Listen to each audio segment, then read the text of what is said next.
Hi, Jack Ryan here, and welcome to another session of Legal and Liability Risk Management Institute's roll call training. Hey, today I want to talk to you about a case, and this is particularly important to our Sixth Circuit agencies, for example, Kentucky, Ohio, and Tennessee, those agencies within the Sixth Circuit, Michigan, for example. This is a new case that just came out, and it's a case of great importance because it's the first time any circuit in the country has done what the Sixth Circuit did in this case, and it deals with the situation that law enforcement gets called to all of the time, the medical or mental health emergency. We know that in a couple of cases over the last year or so, and particularly Armstrong versus Village of Pinehurst in the Fourth Circuit, there's another one, Perrier, in the 10th Circuit. The circuits have indicated that when we need to use force to help somebody, it's really different from the standpoint of the state interest as to how much force can be used. So that's really difficult for law enforcement because it kind of sets us up in a situation where we've got to distinguish the two different kinds of force. That's what the Sixth Circuit also did, but they came up with a different analysis for when we're using force in the medical or mental health emergency. The name of the case is Hill versus Miracle, and essentially what happens is poor Deputy Miracle, he gets called to a medical emergency. EMS is also there. EMS makes a determination, I think even before Miracle gets there, that Mr. Hill is in a diabetic emergency. I think his blood sugar was down to 38. It was extremely low. He needed to be treated. In fact, the court points out that people with low blood sugar, they can become combative, they can be, lose consciousness, extremely dangerous, and may even die if left untreated. Hey, the EMS folks are trying to put an IV in Mr. Miracle, Mr. Hill, and a Deputy Miracle arrives on the scene, and what happens with the first IV is Mr. Hill is so combative that he's actually able to rip out the IV, and now there's blood squirting. It's just a mess. The bottom line is Deputy Miracle then, at some point while Mr. Hill is fighting, he says, look, if you don't stop, if you don't calm down, I'm going to have to tase you to get you to stop. Mr. Hill continues to fight. Deputy Miracle takes the cartridge off and uses a drive stun to Mr. Miracle's thigh. Even the EMTs say that calms him down enough that they're able to start an IV with dextrose, and the EMT, I think his quote is, once he got the dextrose, he became not only an angel, but he began to apologize.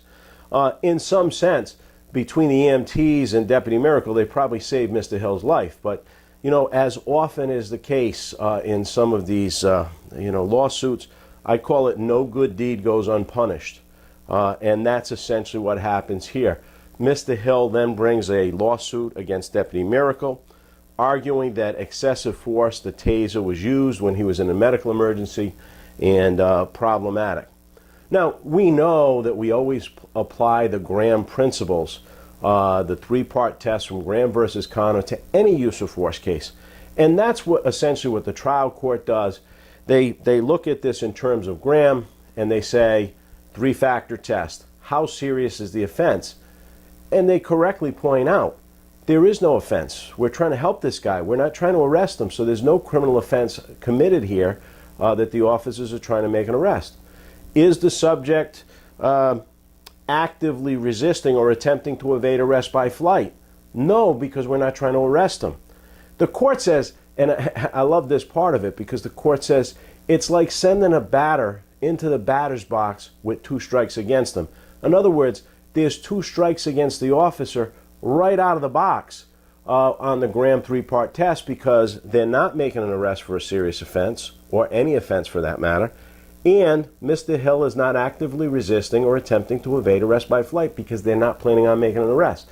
So the only thing you're left with is he has a physical threat to himself. That's what the issue is.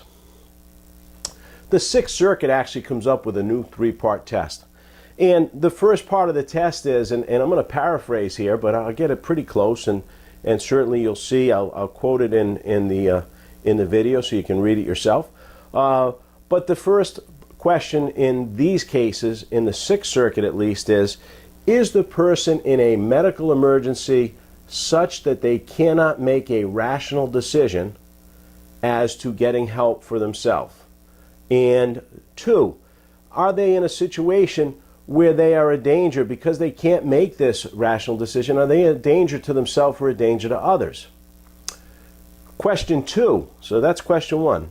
Irrational to the point that they can't make a decision and they're a danger to themselves or others because they can't make the right decision.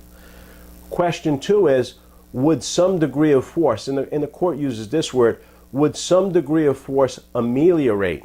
Would it fix? Would it fix the situation? And if the answer to those first two is yes, so they can't make a rational choice, they're a danger to themselves, danger to others.